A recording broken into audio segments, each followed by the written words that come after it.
तो अब आपको मेरी स्क्रीन दिख रही होगी, है ना? अगर मेरी स्क्रीन दिख रही है तो आप लोग चैट सेक्शन में यस लिखें। ठीक है।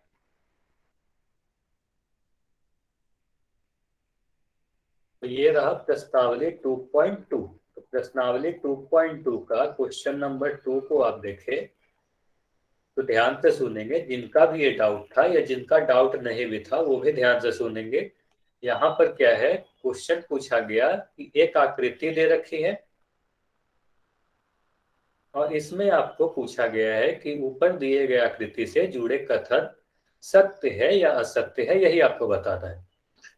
तो यहाँ दिया क्या रखा है, बिंदु यू क्यू और टी, मतलब यू क्यू टी के बारे में दिया है। तो सबसे पहले मैंने पढ़ाते हुए यही बोला था कि आप सबसे पहले देखो कि यू क्यू टी और कहाँ कहाँ पे स्थित है।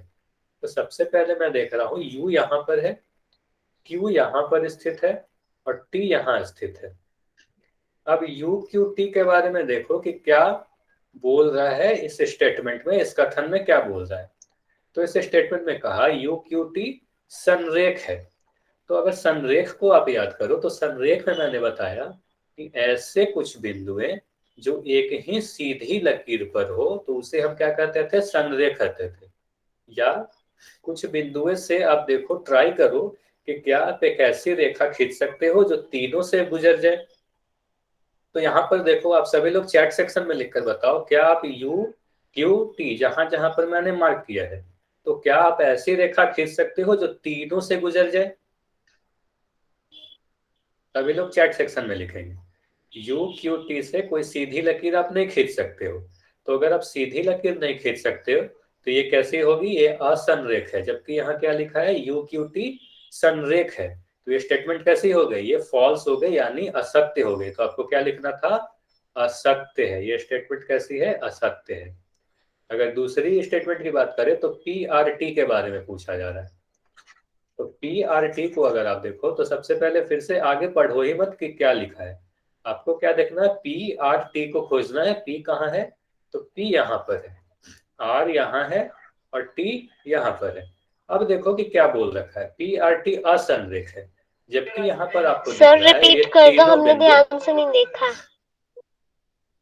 ठीक है, मैं बता रहा हूँ, आप सुनो, आपको समझ में आ जाएगा। और आगे से जो भी आप हैं, आपको अगर कोई भी डाउट हो तो आप चैट सेक्शन में लिख दो, मैं रिपीट कर दूंगा। कोई भी आपको डाउट हो तो आप चैट सेक्शन में लिख दिया करो। तो यहाँ पर पी आर टी को आप देखो, पी आर टी। तो पी आर टी को आप देख रहे हो कि ये तीनों बिंदु ऐसी है जिससे एक लकीर जा रही है। मतलब हम एक ऐसी रेखा खींच सकते हैं जो इन तीनों बिंदुओं से गुजर जाए। तो अगर तीनों बिंदु से एक रेखा गुजर जाएगी तो ऐसे बिंदु को क्या कहेंगे, संरेख बिंदु कहेंगे। जबकि यहां पर क्या लिख रखा है, पी आर टी असंरेख है। तो ये भी स्टेटमेंट कैसी हो गई, ये भी असत्य हो गई, मतलब फॉल्स हो गई। जबकि पी आर टी क्या है, पी आर टी तो संरेख है, जबकि यहाँ एक लिख रखा है असंरेख है। तो ये भी असत्य है। मतलब दोनों ही स्टेटमेंट असत्य है। अब जिस बच्चे भी ने बोला था मुझसे रिपीट करने के लिए, वो एक बार ध्यान से सुनेंगे। मैंने यही बताया था संरेख और असंरेख के बारे में कि अगर तीन या तीन से अधिक बिंदु एक ही रेखा पर स्थित हो तो उसे संरेख कहेंगे, और एक रेखा पर स्थित नहीं हो तो उसे असंरेख कहेंगे। और यहाँ पर यू क्यू टी को आप देखो तो आपको दिख जाएगा कि यू क्यू टी कैसी है, असंरेख है। जबकि यहाँ पर लिख रखा है संरेख है। तो यह स्टेटमेंट गलत हो गई और दूसरी स्टेटमेंट भी उसी तरीके से गलत दे रखी थी। तो अब आपको इतनी बात समझ में आ गई होगी होमवर्क से रिलेटेड। और होमवर्क में किसी को भी कोई डाउट है तो आप होमवर्क का कुछ क्वेश्चन सबसे पहले पूछ लो, उसके बाद हम लोग कंटिन्यू करेंगे आज की क्लास।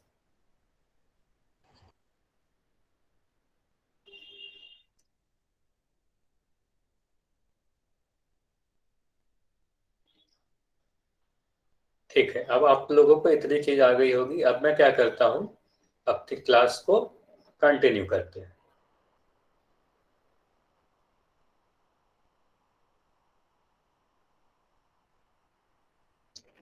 अब आप लोग बताओगे मेरी स्क्रीन दिख रही है या नहीं दिख रही है, कक्षा 9 विषय गणित दिख रही है या नहीं दिख रही है? ठीक है, अब आप सभी को मेरी स्क्रीन दिख रही होगी।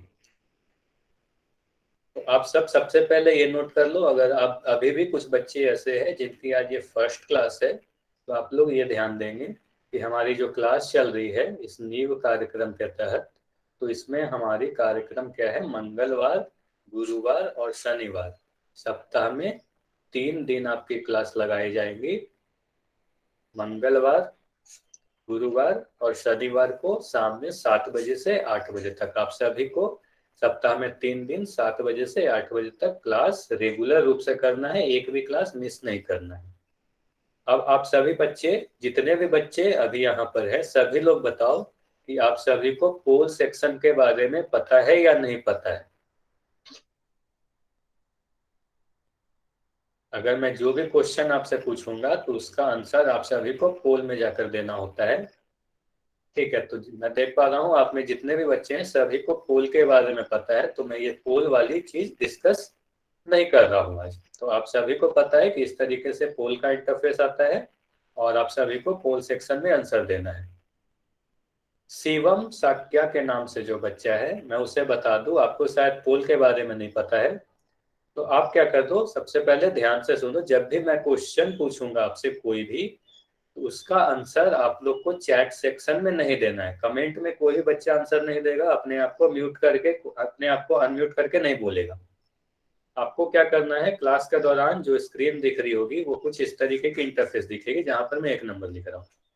आप ध्यान से सुनेंगे क्योंकि पोल सेक्शन के बारे में मैंने कई बार भी बता चुका है। तो आंसर देने के लिए आपको नीचे की तरफ ये जो 3 बिंदुएं दिख रही है जहां पर मैं हाईलाइट कर रहा हूँ, आपको इसको क्लिक करना है। जैसे ही आप इसे क्लिक करोगे तो ये 2 नंबर वाली इंटरफेस खुलेगी। यहाँ पर आप जाओगे, नीचे जो एक्टिविटीज का ऑप्शन दिखेगा, सबसे नीचे एक एक्टिविटीज का ऑप्शन है, तो इस एक्टिविटीज पे क्लिक करोगे तो ये 3 नंबर वाली स्क्रीन आपके सामने खुल के आएगी। यहाँ पर आपको दिखेगा वन पोल एक्टिव, तो वन पोल एक्टिव पे जब आप क्लिक करोगे तो ये 4 नंबर वाली इंटरफेस खुलेगी। यहाँ पर एक क्वेश्चन आपको दिखेगा और इस क्वेश्चन के 4 ऑप्शन दिखेंगे, ये क्वेश्चन और इसके 4 विकल्प। तो मान लो आपको आंसर सी सही लगता है तो आप सी पर क्लिक करोगे। जैसे ही आप सी पे क्लिक करोगे तो ये जो वोट लिखा हुआ है ये वोट नीले कलर का हो जाएगा। जैसे ही नीला होगा फिर से आपको इसे क्लिक करना है, ये चीज ध्यान देना। वोट को आप जब क्लिक कर दोगे तब आपका आंसर मेरे तक पहुंच जाएगा। वोट पे क्लिक करने के बाद आपको फिर बैक करना है, तब तक बैक करोगे जब तक वापस से आप इस वाले स्क्रीन पर ना पहुंच जाओ। फिर से आपकी क्लास कंटिन्यू हो जाएगी। तो जब मैं क्वेश्चन पूछूं आपको पोल सेक्शन में जाना है, पोल सेक्शन में जाकर आंसर करना है। उम्मीद है इतनी चीजें आपको समझ में आ गई होंगी। अब हम क्या करते हैं, अपनी क्लास को कंटिन्यू करते हैं। हम लोग क्या पढ़ रहे थे, तो आप सभी को पता है कि हम लोग पिछले क्लास में बिंदुओं के बारे में पढ़े थे, collinear and non collinear points के बारे में। मतलब संरेख बिंदु और असंरेख बिंदु क्या होती है। तो उसके बाद जो हमारा टॉपिक है आज का, संरेख बिंदु और असंरेख बिंदु के बाद हम आज ये पढ़ने वाले हैं कि रेखा क्या होती है, रेखाखंड क्या होती है और किरण क्या होती है। तो ज्यामिति में बिंदु के बाद हम लोग क्या पढ़ने वाले हैं, 3 आकृतियां, रेखा, रेखाखंड और किरण। ये काफी इंपॉर्टेंट इसलिए है क्योंकि काफी बच्चे ऐसे हैं जो तीनों को एक तरह देखते हैं, लेकिन इन तीनों में कुछ कुछ समानता भी है और कुछ असमानता भी है। मतलब कुछ कुछ बातें ऐसे भी है जो तीनों में ही सेम है और कुछ बातें ऐसी हैं जो तीनों में अलग है। तो आपको दोनों ही चीज को ध्यान से देखना है कि क्या क्या दोनों में समानता है सभी में और क्या क्या डिफरेंस है, यानी क्या क्या असमानता है। हम लोग कैसे पता करेंगे कि यह रेखा है, यह रेखाखंड है और ये किरण है, कैसे सभी में कैसे लिख पाएंगे कि पता चल जाए कि यह रेखाखंड है।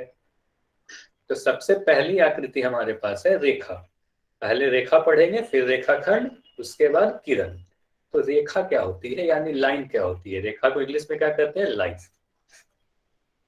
तो क्या लिखा है मैंने, देखो, एक ऐसी लकीर या एक ऐसी सीधी लकीर जो दोनों ही दिशाओं से अनंत तक बढ़ती जाए उसे लाइन या रेखा कहते हैं। तो जैसे देखो, मैं अगर कोई लकीर बना रहा हूं, यहाँ पर मैंने एक लकीर बनाया और इसे मैं नाम दे दिया ए बी। इसे मैं नाम दिया ए बी। अगर आप इसे दोनों ही तरफ से अगर आप दोनों ही तरफ से अनंत तक बढ़ाते जाओ, अगर मैं बी की तरफ से इसे बढ़ाते जाऊं और ए की तरफ से भी बढ़ाते जाऊं, तो इसे हम क्या कहेंगे? रेखा कहेंगे। मतलब आप इसकी कोई अंत बिंदु नहीं होती। किसी भी रेखा को आप दोनों ही दिशाओं से अनंत तक बढ़ा सकते हो। तो हम कब तक बढ़ाएंगे? तो कहां तक बढ़ाते जाओगे? तो आपको क्या करना है, दोनों ही सिराओं पर एक तीर का निशान लगा देना है। तो तीर का निशान, आप सभी बच्चों को, किसी को भी अपना नाम या स्कूल का नाम लिखने की कोई जरूरत नहीं है। हमें आपका अटेंडेंस पता चल जाता है। कोई बच्चा अपना नाम या स्कूल का नाम नहीं लिखेगा, उसकी कोई जरूरत नहीं है। स्कूल का नाम या रोल नंबर भी लिखने की कोई जरूरत नहीं है। आप लोग जो SRN नंबर फिल करके आते हो, उसी से अटेंडेंस आपकी लग जाती है। तो मैं ये बता रहा था कि कोई भी लकीर को आप अगर दोनों ही दिशाओं में बढ़ा सको अनंत तक, तो उसे क्या कहते हैं? रेखा कहते हैं।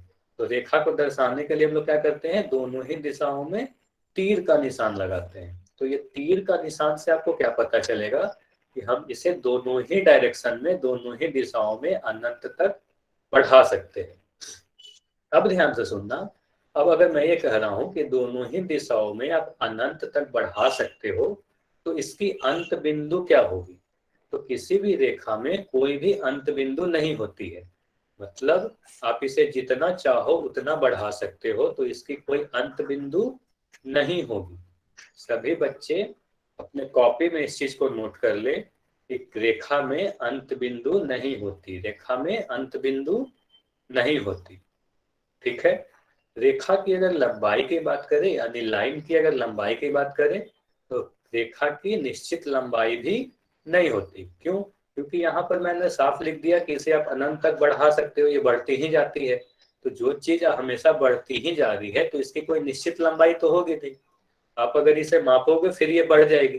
तो कोई भी चीज जो बढ़ती ही जा रही है अनंत तक, तो उसकी कोई लंबाई निश्चित नहीं होगी। तो मैंने क्या क्या बात बोला? सबसे पहला तो परिभाषा आप लोग ध्यान रखो, एक ऐसी लकीर जो दोनों दिशाओं में अनंत तक बढ़ती जाए उसे रेखा कहते हैं। दूसरी बात क्या? इसे इसको दिखाने के लिए आप दोनों ही दिशाओं में, मतलब दोनों ही छोर पर एक तीर का निशान बनाओगे। तो तीर का निशान बनाने से पता चल जाएगा, दोनों ही छोर पर अगर तीर का निशान है, तो उससे ये पता चलेगा कि यह एक रेखा है। तीसरी बात, इसकी लंबाई आपसे अगर कोई पूछे, रेखा की अगर लाइन की कोई लंबाई आपसे पूछे, तो आपको क्या कहना है कि रेखा की कोई निश्चित लंबाई नहीं होती, क्योंकि ये तो बढ़ते ही जाती है, तो इसकी कोई निश्चित लंबाई नहीं होगी। अब हम देखते हैं कि रेखा बनती कैसे है। तो रेखा किस चीज से मिलकर बनेगी? रेखा बिंदुओं से बनती है। जैसे मैंने, देखो, एक इस सरफेस पे मैंने एक बिंदु यहाँ बनाया, फिर इसी के सीध में मैंने एक बिंदु यहाँ पर बनाया, फिर इसी के सीध में मैंने एक बिंदु यहाँ बनाया। इस तरीके से इस सीधे रास्ते पर जितनी भी बिंदुएं होंगी, बिल्कुल नजदीक नजदीक अगर हम सभी बिंदुओं को ले ले, तो ये क्या बन जाएगी? यह एक रेखा बन जाएगी, है ना। तो अगर एक सीध में दोनों ही दिशाओं में जितने भी बिंदुएं हैं, हम अगर सभी को ले ले, जो भी बच्चा बोल रहा है मेरी आवाज नहीं आ रही है, बाकी सभी बच्चे मुझे बताएंगे मेरी आवाज आप तक पहुंच पा रही है या नहीं आ रही। सभी बच्चे लिखकर बताएंगे चैट सेक्शन में मेरी आवाज आ रही है या नहीं आ रही है। तो जो भी बच्चे को मेरी आवाज सही से नहीं आ रही है, हो सकता है आपका नेटवर्क का इशू होगा थोड़ा, तो आप क्या कर सकते हो, एक बार अपना नेट ऑन ऑफ करके देख सकते हो, या लॉग आउट करके फिर से एंटर करो, तो हो सकता है मेरी आवाज आप तक सही से पहुंच पाएगी। ठीक है। तो हम क्या कह रहे थे? हम ये बता रहे थे कि कोई भी रेखा सभी बिंदुओं को मिलाने से बनती है। एक सीधे रास्ते में जितने भी बिंदुएं होंगी, सभी बिंदु को आप मिला दो, तो क्या बन जाएगी? एक रेखा बन जाएगी। तो आप सभी लोग कमेंट सेक्शन में लिखकर बताओ कि एक रेखा कितने बिंदुओं से मिलकर बनी होती है। एक रेखा कितने बिंदु से मिलकर बनी होती है?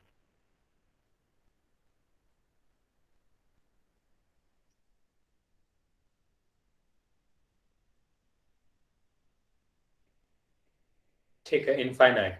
कुछ बच्चे अनेक, ठीक है, अनेक भी कहना सही नहीं होगा। देखिए काफी अलग अलग उत्तर आ रहे हैं।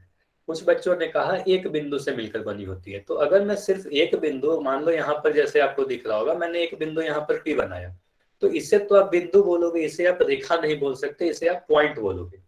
अगर मैं दो बिंदु बनाऊं पी और क्यू, तो इस दो बिंदु से भी कोई आपको रेखा नहीं मिलेगी। सभी लोग आप ध्यान से सुनेंगे, आपको लिखने की जरूरत नहीं है, आप ध्यान से सुनेंगे। तो सभी लोग ध्यान से सुनेंगे कि एक रेखा कितने बिंदुओं से मिलकर बनी होती है। ये काफी इंपॉर्टेंट क्वेश्चन है, आपके एग्जाम में आ सकता है।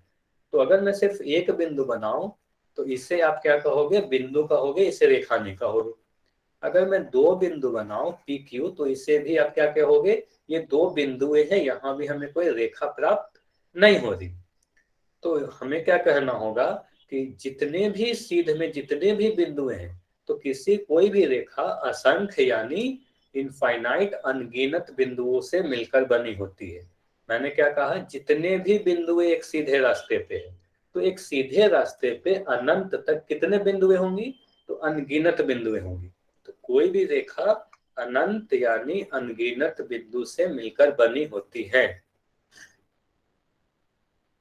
ठीक है, तो तीन चार बातें आप सभी लोग अपने कॉपी में लिख लें। पहली बात कि एक रेखा को आप दोनों ही दिशा में बढ़ा सकते हो, इसके दोनों ही छोर पर तीर का निशान बना होगा, इसकी लंबाई निश्चित नहीं होती, और रेखा अनंत बिंदुओं से मिलकर बनी होती है। ये चारों चीज आपको ध्यान में रखनी है। ये चारों चीज एक रेखा के बारे में आपको ध्यान में रखनी है। ये चारों चीज मैं आगे भी आपसे पूछूंगा। तो अगर ये चारों चीज आपको समझ में आ गई है, तो आप सभी लोग जाएं चैट सेक्शन में यस लिख दो। अगर वाई लिखोगे मुझे पता चल जाएगा आपको समझ में आ गई। अगर कोई भी डाउट है तो आप लोग एन लिख सकते हो।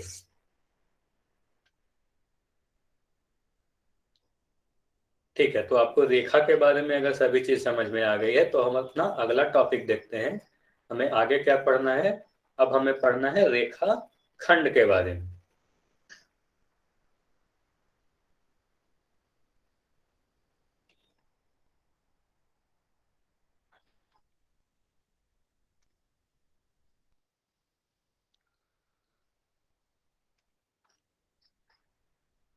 अच्छा, हो सकता है कि मेरी स्क्रीन अभी आप सभी को नहीं दिख रही है। आप चैट सेक्शन में लिखकर बताओ मेरी स्क्रीन आप सभी को दिख रही है या नहीं दिख रही है। ठीक है, अभी आप किसी को भी, मुझे पता है आपको मेरी स्क्रीन नहीं दिख रही है, बस आप कुछ सेकंड रुक जाओ, फिर आपको मेरी स्क्रीन दिखने लगेगी।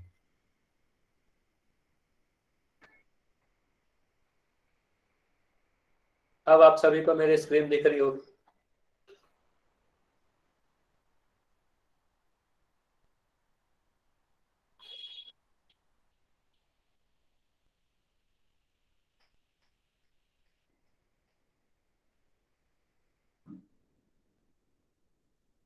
चलिए, तो अब आप सभी को मेरी स्क्रीन दिख रही है ना।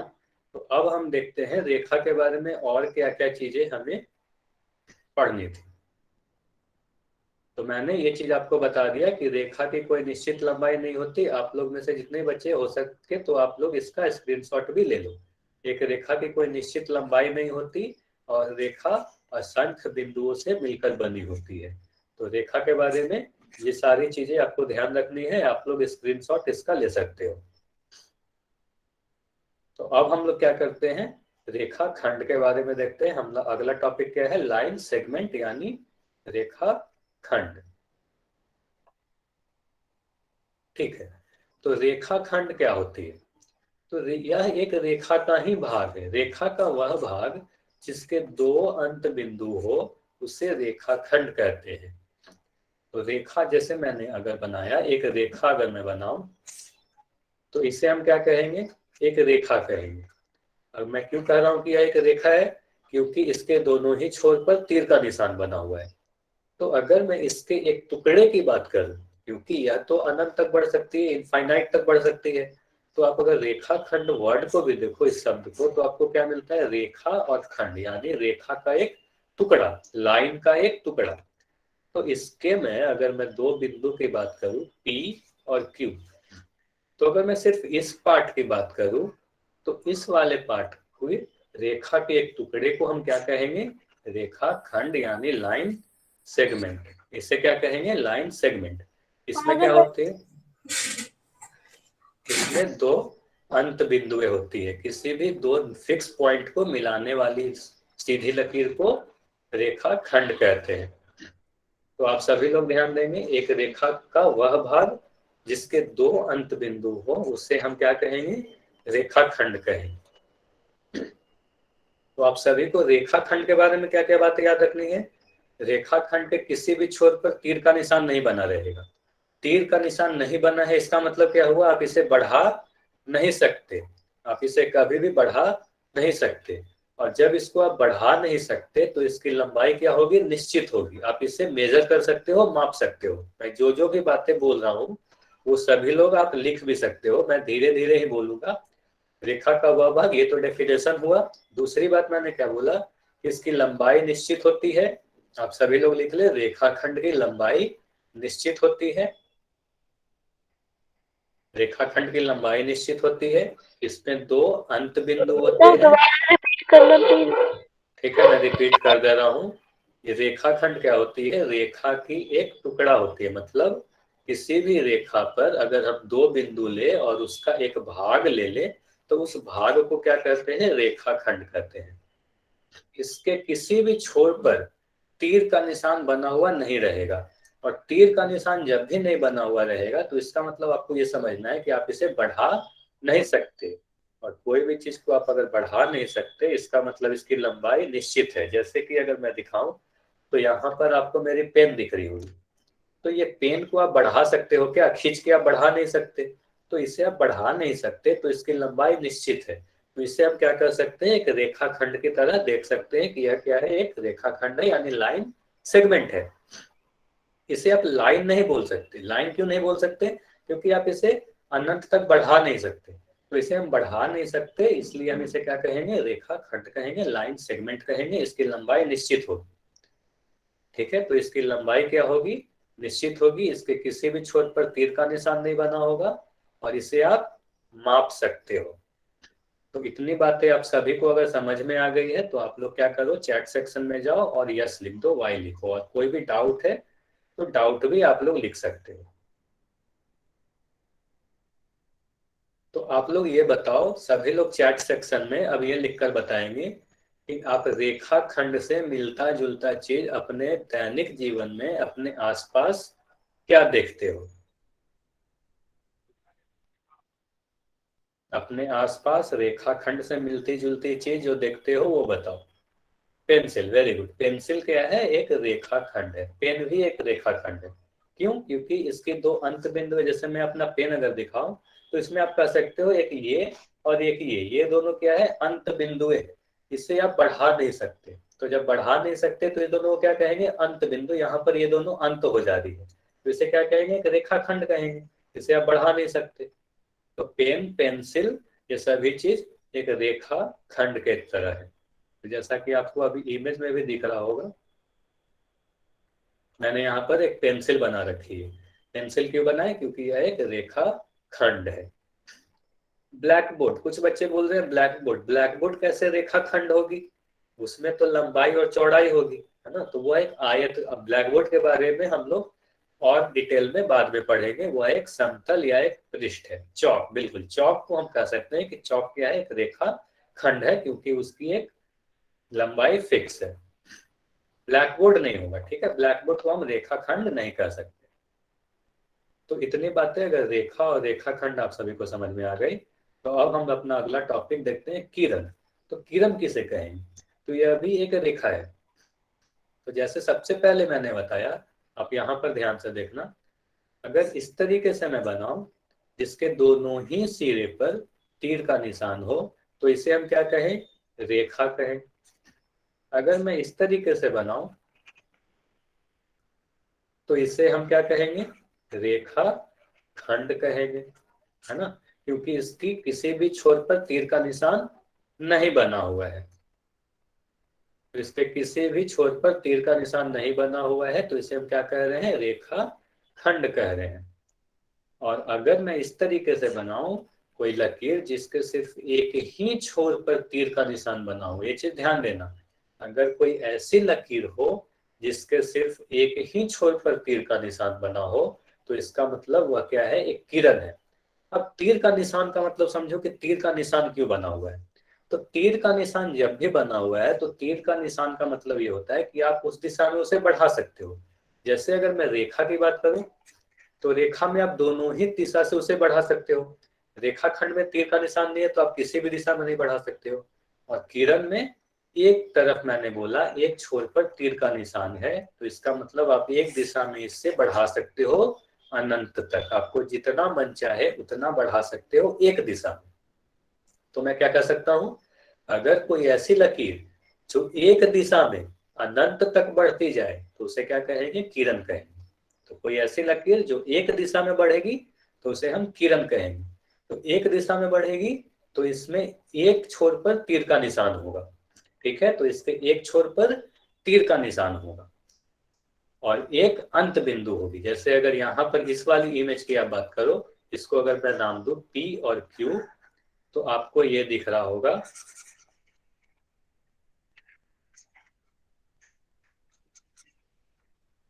तो अभी आपको ये दिख रहा होगा कि P के तरफ से आप इस दिशा में इसे बढ़ा नहीं सकते क्योंकि यहाँ पर कोई तीर का निशान नहीं बना हुआ है। तीर का निशान Q पे बना हुआ है, तो आप इस दिशा में इसे जितना चाहो उस दिशा में आप इसे बढ़ा सकते हो। तो ये ध्यान देना कि किरण में हमेशा एक दिशा में तीर का निशान बना होगा। अब हम बात करते हैं इसके नीचे वाली। तो इस वाले को आप देखो तो इस दिशा में ये बढ़ रही है, तो इसके भी एक छोर पर तीर का निशान बना हुआ है, इसलिए इसे हम क्या कहेंगे, किरण कहेंगे। तो क्या क्या बातें मैंने बताई कि रेखा में दोनों ही दिशा में बढ़ा सकते हो, रेखा खंड को किसी भी दिशा में नहीं बढ़ा सकते हो, किरण को एक दिशा में बढ़ा सकते हो। फिर से, रेखा में दोनों ही तरफ तीर का निशान रहेगा, रेखा में, रेखा खंड में एक भी तरफ तीर का निशान नहीं रहेगा, किरण में एक छोर पर तीर का निशान रहेगा। ठीक है, अब आप लोग चैट सेक्शन में जाएं और चैट सेक्शन में ये लिखकर बताएं कि किरण से मिलती जुलती चीज आप अपने डेली लाइफ में कहीं देखते हो क्या, और अगर देखते हो तो कहां पर देखते हो और क्या एग्जाम्पल है उसका। किरण आप कहां देखते हो अपने डेली लाइफ में, तभी लोग चैट सेक्शन में लिखेंगे। Torch, centre fruit, centre fruit कैसे होगा किरण। अब तक एक भी उत्तर सही नहीं आया है। टॉर्च भी सही उत्तर नहीं है, कैंडल भी सही उत्तर नहीं है। आप लोग सोच के बताएं, टॉर्च और कैंडल में क्या गलती है। काफी नजदीक हो आप, टॉर्च, जो भी बच्चे टॉर्च बोल रहे हैं उनका उत्तर गलत है। अब आप सोचे कि टॉर्च गलत क्यों है, आप लोग को लग रहा होगा टॉर्च तो सही है। वेरी गुड, एक बच्चे का उत्तर सही आया है, सन की रे। सन, जो लोग सन बोल रहे हैं उनका भी उत्तर गलत है, सन सही उत्तर नहीं होगा। अब आप लोग क्या करो, ध्यान से सुनो मेरी बात। अब आप सभी लोग ध्यान से सुनेंगे। जैसे यहाँ पर आपको एक चीज दिख रही होगी, सूरज। तो सूरज को हम कभी किरण नहीं बोलेंगे, सूरज से निकलने वाली जो लाइट है, ये लाइट को हम सूरज की किरणें कहते हैं, क्योंकि ये एक दिशा में बढ़ते जाती है ना। तो एक दिशा में बढ़ रही है, सूरज तो नहीं बढ़ रहा है, सूरज की किरणें बढ़ रही है। तो सूरज की किरणें को हम लोग क्या कहेंगे, किरण कहेंगे। ठीक, उसी तरीके से अब जो भी बच्चे टॉर्च या कैंडल आंसर दिए थे वो लोग ध्यान से सुनेंगे। टॉर्च कभी भी किरण का एग्जाम्पल नहीं होगा, टॉर्च से निकलने वाली जो लाइट होगी, टॉर्च से निकलने वाली जो किरण है उसे हम किरण कहेंगे। कैंडल, कैंडल को आप एक रेखाखंड कह सकते हो क्योंकि उसकी दो लंबाई फिक्स है, दो अंत बिंदुएं होंगी। कि कैंडल तो ऐसा नहीं कर सकते ना, कैंडल या टॉर्च को आप अनंत तक खींच के बढ़ा दोगे। तो कैंडल या टॉर्च की लंबाई निश्चित होती है, इसलिए टॉर्च या कैंडल को आप एक रेखाखंड की तरह देख सकते हो। लेकिन टॉर्च या कैंडल से निकलने वाली जो लाइट है, उस लाइट को हम किरण कह सकते हैं। अब जो बच्चे टॉर्च या कैंडल कहे थे वो सब बताएं कि आपको ये सारी चीजें समझ में आ गई कि नहीं, कि आपका आंसर गलत क्यों था, मैंने ये बोला क्यों बोला कि आपका आंसर गलत है। आप सभी लोग बताएं इतनी चीजें आपको समझ में आ गई या नहीं। तो टॉर्च या कैंडल बोलना सही नहीं होगा, आपको क्या कहना होगा, टॉर्च से निकलने वाली लाइट या उससे निकलने वाली रोशनी को हम किरण कहेंगे, क्योंकि वो एक दिशा में बढ़ते जाती है। आप सोचो टॉर्च तो नहीं बढ़ते जाएगी, टॉर्च की किरणें बढ़ेंगी। ठीक है, तो आप सभी को किरण के बारे में समझ में आ गया। तो अब हम लोग तीनों चीजों को एक बार में देखते हैं कि क्या क्या हमने पढ़ा। इससे काफी चीजें आपको रिवाइज हो जाएंगी, और जब मैं इस वाले टेबल को पूरा भर दूंगा तब आप लोग क्या करना, इसकी स्क्रीनशॉट ले लेना। तो अगर मैं रेखा की बात करूं, तो रेखा में कितने अंत बिंदु होते हैं? जाओ आप लोग सभी लोग चैट सेक्शन में जाओ और जल्दी से लिखो कि रेखा में कितने अंत बिंदु होती है। सभी लोग चैट सेक्शन में जाएंगे और लिखेंगे रेखा में कितने अंत बिंदु। बिंदु की बात मैं नहीं कर रहा कि रेखा में कितने बिंदु होते हैं, कितने अंत बिंदु होते हैं ये पूछ रहा हूं। मैं ये नहीं पूछ रहा कि रेखा में कितने बिंदु होते हैं। जो भी इंफिनिटी बोल रहे हैं वो सभी लोग सोच के बताएं कि रेखा में कितने अंत बिंदु होते हैं। हो सकता है आप लोग ये समझ रहे हो कि रेखा कितने बिंदु से मिलकर बनी होती है, तो मैं पूछ रहा हूँ कितने अंत बिंदु होते हैं, तो नहीं होते हैं। तो किसी भी रेखा में अंत बिंदु नहीं होते हैं, क्योंकि इसका कोई अंत ही नहीं है, आप इसे बढ़ाते जाओगे। तो जब इसे आप हमेशा बढ़ा सकते हो तो इसकी कोई अंत बिंदु नहीं होती, तो अंत बिंदु रेखा में नहीं होगी। अगर मैं ये आपसे पूछता ना कि रेखा में कितने बिंदुएं होती है, तो रेखा में अनंत बिंदु होती है, तब आपका उत्तर सही होता। लेकिन अगर मैं आपसे पूछूं कि रेखा में कितने अंत बिंदु होती है, तो नहीं होती है। ठीक है। अगर रेखाखंड की बात की जाए, तो रेखाखंड में कितने अंत बिंदु होती है? तो रेखाखंड को मैंने बोला पेंसिल की तरह, मेरे पेन की तरह। तो पेन में दो अंत बिंदु होती है, एक ये वाली और एक ये वाली। तो ये दोनों को आप क्या बोलोगे, अंत बिंदु। तो किसी भी रेखाखंड में दो अंत बिंदुएं होती है। ठीक है। किरण में कितनी अंत बिंदु होती है? तो किरण में आप देखो, यहाँ पर एक अंत बिंदु होती है, एक छोर पर तीर का निशान बना हुआ है। तो किरण में एक अंत बिंदु होती है।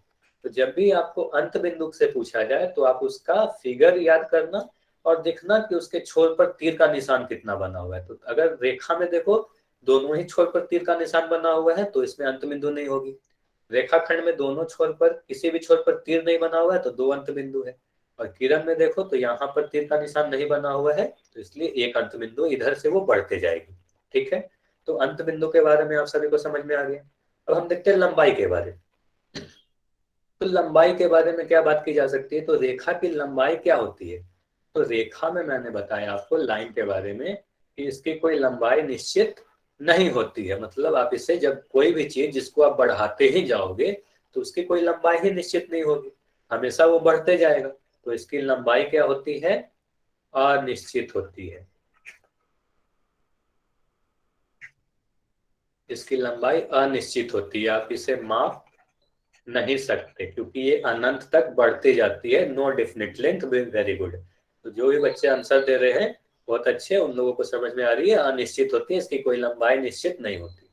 रेखाखंड की अगर बात की जाए तो इसकी लंबाई क्या होती है? निश्चित होती है। इसकी लंबाई निश्चित होती है, आप इसे माप सकते हो, है ना। आप इसको मेजर कर सकते हो। जैसे मैं पेन के बारे में बताया, आप इसकी लंबाई निश्चित होती है, फिक्स होती है। आप इसको मेजर कर सकते हो कि आप ये कितना लंबा है।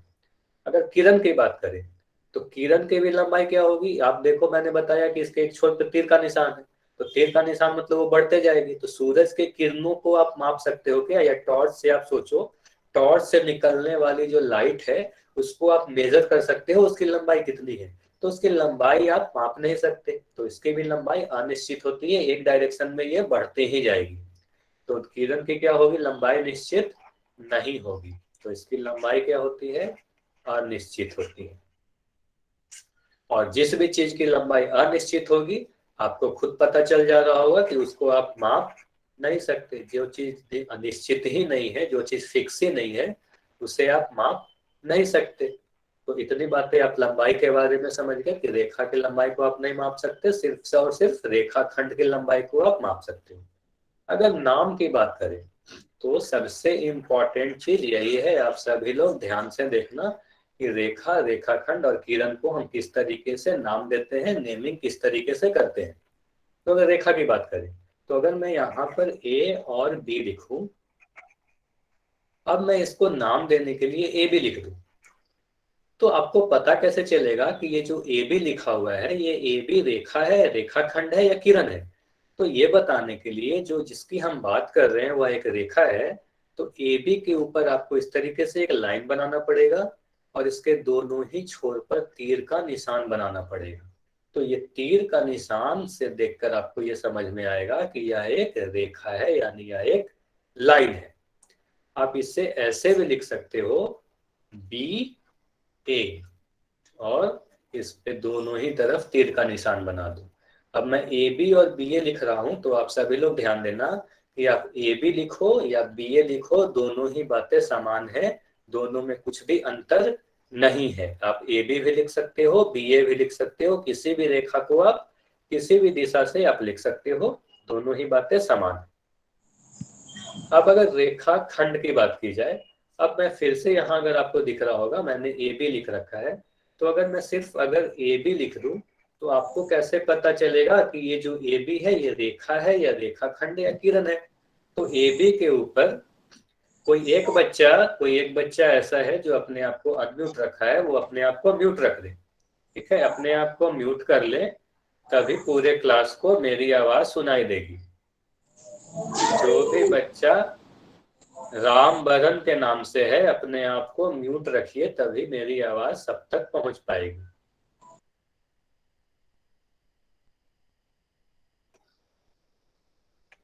ठीक है, तो हम लोग ये बात कर रहे थे कि रेखा खंड को आप कैसे नाम दोगे, किस तरीके से आप लिख के बताओगे। तो आप ए बी लिख दिए, ए बी के ऊपर आपको एक लाइन बनाना है जिसके दोनों ही किसी भी छोर पर आपको तीर का निशान नहीं देना है। तो किसी भी छोर पर तीर का निशान नहीं दोगे, आप इस तरीके से कहीं पर लिखा हुआ है तो आपको ये समझना है कि यह क्या है, एक रेखा खंड है, क्योंकि इसके किसी भी छोर पर तीर का निशान नहीं। अब मैं ये बोलूं कि अगर मैं इसे बी ए लिख दूं तो बी ए भी लिखना सही होगा या गलत होगा? तो बिल्कुल सही होगा, आप ए बी भी लिख सकते हो, बी ए भी लिख सकते हो, दोनों सेम ही रेखाखंड को दर्शा रही है। आप ए बी लिखो या बी ए लिखो, दोनों ही बातें समान है। आप इस तरीके से भी सोच सकते हो, अगर आप ए से बी की दूरी देखो, तो अगर मान लो मैं कह रहा हूं ए से बी की दूरी अगर 5 सेंटीमीटर है, तो बी से ए की दूरी कितना होगी? तो बी से ए की भी दूरी 5 सेंटीमीटर ही होगी। तो आप ए बी लिखो या बी ए लिखो, दोनों ही बातें समान है।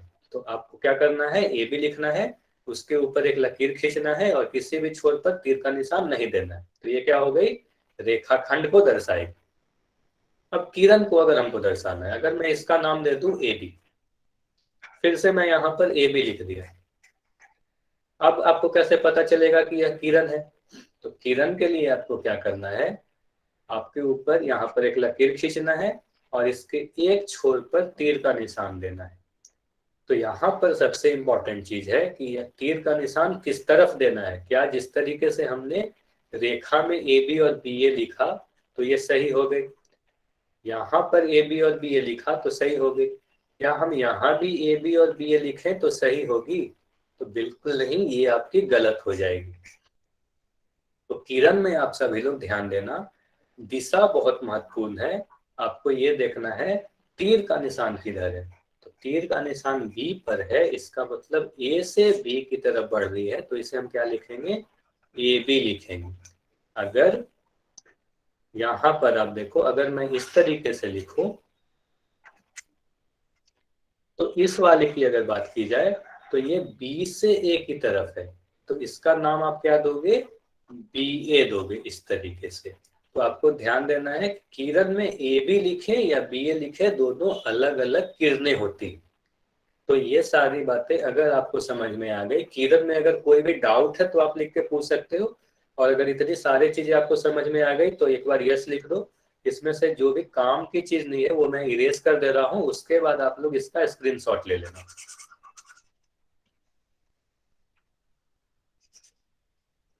अभी कोई इसका स्क्रीनशॉट नहीं लेगा, मैं जब बोलूंगा तो आप लोग इसके स्क्रीनशॉट ले लेना।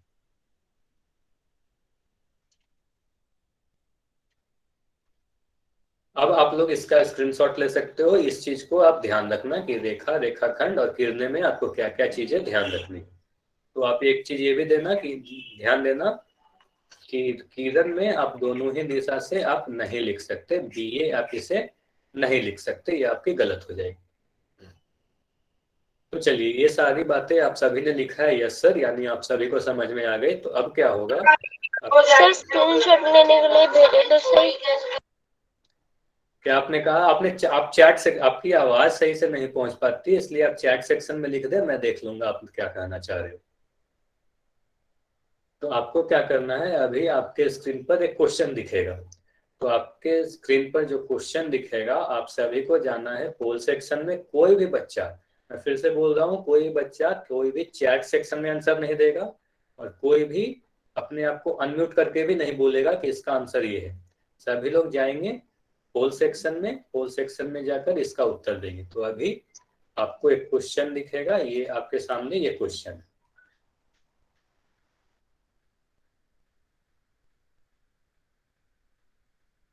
बस आप एक सेकंड रुक जाओ, फिर आपको, अब आप लोग को देखोगे तो आप लोग को पोल सेक्शन में क्वेश्चन नंबर 4 दिख रहा होगा, जिसमें पूछा जा रहा है कि एक रेखाखंड में कितने अंत बिंदु होती है। तो आप लोग देखो कि एक रेखाखंड में कितने अंत बिंदु होती है। तो जितने भी बच्चे अभी ज्वाइन करके रखे हैं, कोशिश करें कि सभी के सभी पोल सेक्शन में जाएं और पोल सेक्शन में इसका आंसर दें।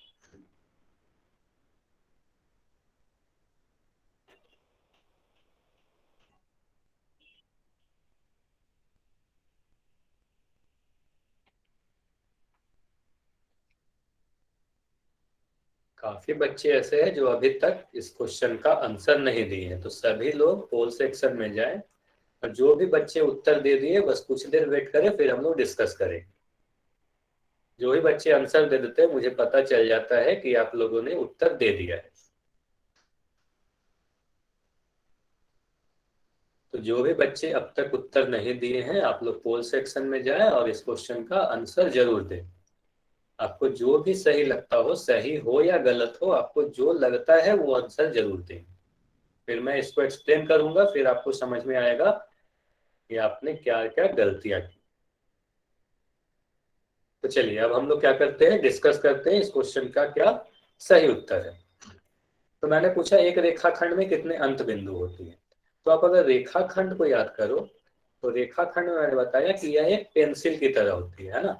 तो एक पेंसिल की तरह होती है, जिसमें दो निश्चित बिंदुएं होती है, ए बी।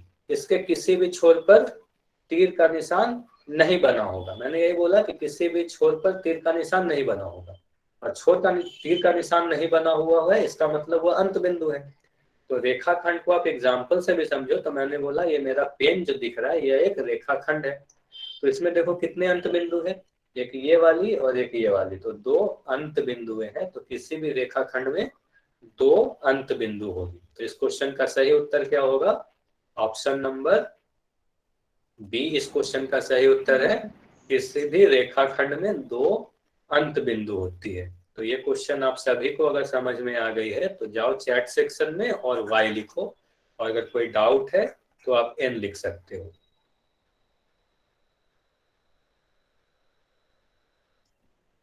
ठीक है, अब आपको इतनी सभी चीजें समझ में आ गई। ये क्वेश्चन अगर समझ में आ गया, तो फिर से क्या करना है, फिर से आपके स्क्रीन पर एक क्वेश्चन दिखेगा, और आप सभी को पोल सेक्शन में जाना है इसी क्वेश्चन की तरह, और पोल सेक्शन में सभी लोग आंसर करेंगे। तो क्वेश्चन है एक रेखा पर कितने बिंदु होते हैं। अंत बिंदु की बात नहीं की जा रही, पूछा जा रहा है कि एक रेखा पर कितने बिंदुएं होती हैं। या आप इस तरीके से भी सोच सकते हो कि एक रेखा कितने बिंदुओं से मिलकर बनी होती है।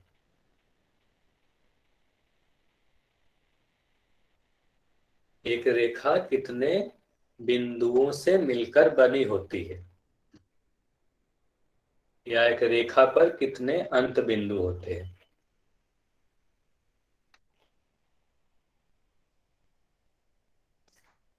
जितने भी बच्चे हैं सभी लोग पोल सेक्शन में जाएं और पोल सेक्शन में जाकर आंसर करेंगे।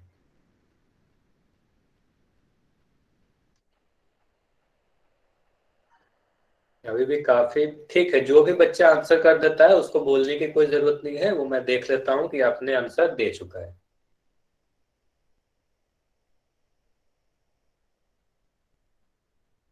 जो भी बच्चे अब तक आंसर नहीं दिए हैं, बस वो आंसर कर देंगे, फिर हम लोग डिस्कस करेंगे। तो ठीक है, काफी आसान क्वेश्चन था। अब हम लोग डिस्कस करते हैं कि इस क्वेश्चन का सही उत्तर क्या है।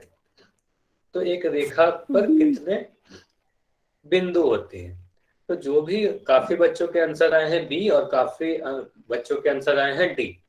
तो हम लोग देखते हैं कि बी और डी में क्या कंफ्यूजन है, इसका आंसर बी होगा या डी होगा। तो सबसे पहले बात क्या है, रेखा के बारे में पूछा जाएगा और इस पे कितने बिंदु होती है। तो रेखा पर जैसे मैंने बताया कि एक रेखा क्या होती है, एक सीध में जितने भी बिंदु हैं, आप सभी बिंदुओं को अनंत तक जितने भी बिंदु है सभी को आप अगर मिलाते जाओगे तो आपको क्या प्राप्त होगी, एक रेखा प्राप्त होगी दोनों ही दिशाओं में। तो मैं क्या कह रहा हूँ, जितने भी बिंदु हैं अनंत तक, तो अनंत तक कितने बिंदु हैं, अनंत बिंदु है यानी अनगिनत बिंदु है।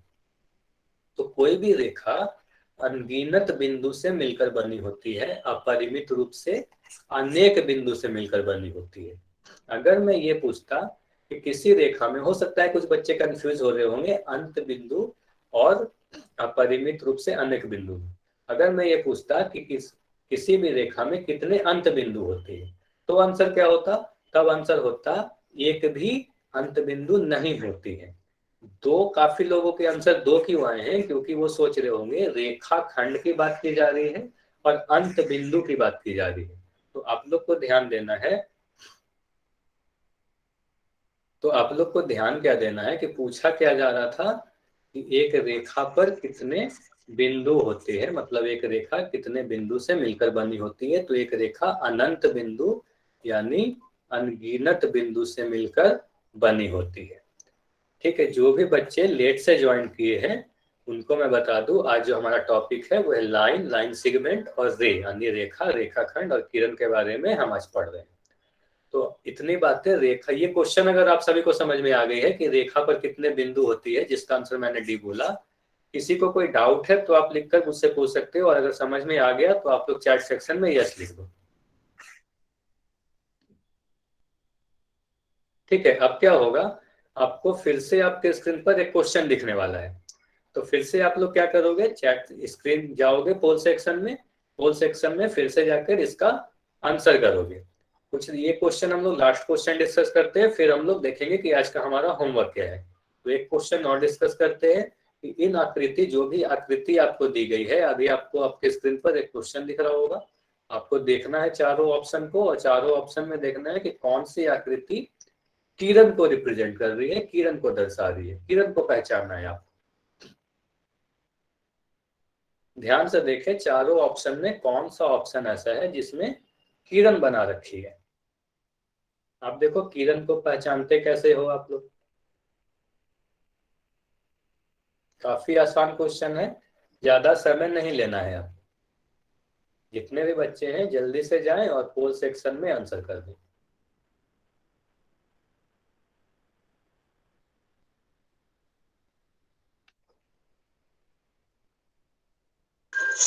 सब हमने कर दिया। ठीक है, आप बार बार जो अपने आप को अनम्यूट करके बोल रहे हैं, मुझे पता चल जाता है कि आपने आंसर कर दिया। बाकी सभी बच्चे जैसे ही आंसर कर देंगे उसके बाद हम लोग डिस्कस करेंगे इस क्वेश्चन का सही उत्तर क्या है। तो चलिए अब हम लोग क्या करते हैं, डिस्कस करते हैं कि इस क्वेश्चन का सही आंसर क्या है। तो क्वेश्चन में पूछा गया है नीचे दी गई आकृति में से किरण को पहचानना यानी रे को पहचानना। तो किरण के बारे में मैंने क्या बोला, किरण में एक अंत बिंदु होती है और ये एक दिशा में अनंत तक बढ़ती जाती है। और कोई भी चीज अगर अनंत तक बढ़ती जाती है तो मैंने ये बताया कि उसके एक छोर पर आप तीर का निशान बना दोगे, तो इसका मतलब क्या हुआ, ये अनंत तक बढ़ती जाएगी। तो किरण को पहचानने का तरीका क्या है, इसके एक छोर पर तीर का निशान बना होगा। तो आप चारों ऑप्शन को देखो, ऑप्शन ए, बी, सी और डी। तो चारों ऑप्शन में कौन सी ऐसी फिगर है जिसमें एक छोर पर तीर का निशान बना है। तो आपको साफ दिख रहा होगा ऑप्शन ए, इसमें दिख रहा है कि टी पर एक तीर का निशान बना हुआ है और इधर तीर का निशान नहीं है, तो यह क्या है, एक किरण है। आप सभी लोग चैट सेक्शन में जाओ और मुझे ऑप्शन डी के बारे में बताओ कि ये जो डी मैंने बना रखी है यह क्या है, यह रेखा है, किरण है या रेखा खंड है। आप सभी लोग चैट सेक्शन में लिख सकते हो इस बार। लाइन है।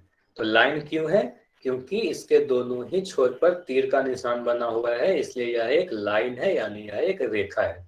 अगर ऑप्शन बी और सी की बात की जाए तो इसमें देखोगे आप दोनों छोरों में किसी भी छोर पर तीर का निशान नहीं बना है। मैं ऑप्शन बी और सी की अगर बात करूं तो बी सी को क्या बोलोगे, यह एक रेखाखंड है यानी लाइन सेगमेंट है। तो ये सारी बातें आप सभी को समझ में आ गई होंगी रेखा, रेखाखंड और किरण के बारे में। तो अब हम लोग क्या करेंगे, नेक्स्ट क्लास में हम लोग ये देखेंगे कि लाइन कितने प्रकार की होती है। उसके आगे हम लोग देखेंगे क्या क्या हमें और पढ़ना है। तो अब आप क्या करो, आप लोग सभी लोग होमवर्क नोट करो अपना। तो जिन भी बच्चों के पास ये वाली बुक है तो वो लोग नोट कर ले कि आपको क्या बनानी है।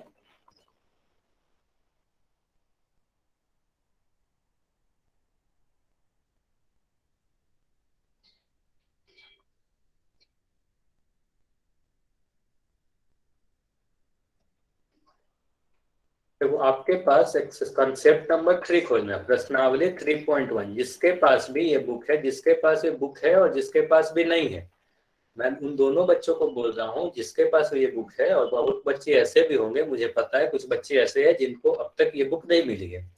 तो सभी लोग ध्यान से सुनेंगे। जिनके पास बुक है वो प्रश्नावली 3.1 और प्रश्नावली 3.2 आप लोगों को बनानी है। प्रश्नावली लिख ले 3.1 एंड 3.2। ये नींव कार्य पुस्तिका है। जिसके पास में नींव कार्य पुस्तिका है वो लोग क्या करेंगे, प्रश्नावली 3.1 एंड 3.2 बनाएंगे। अब बात करते हैं, कुछ बच्चे ऐसे भी होंगे जिनके पास ये बुक अब तक नहीं मिली है। तो जिसके पास भी ये बुक नहीं है, उनको अब तक नहीं मिली है, तो उन लोगों को क्या करना है, अभी स्क्रीन 3.2 भेज दो। 3.1 एंड 3.2 लिख लो और वो आपने बनाना है आपको। अब जिसके पास भी ये बुक नहीं है, आप लोग क्या करो, यहाँ से स्क्रीनशॉट ले लो। सबसे पहले ये 3.1 अब आप सभी को दिख रही होगी, आप लोग इसकी स्क्रीनशॉट ले लो।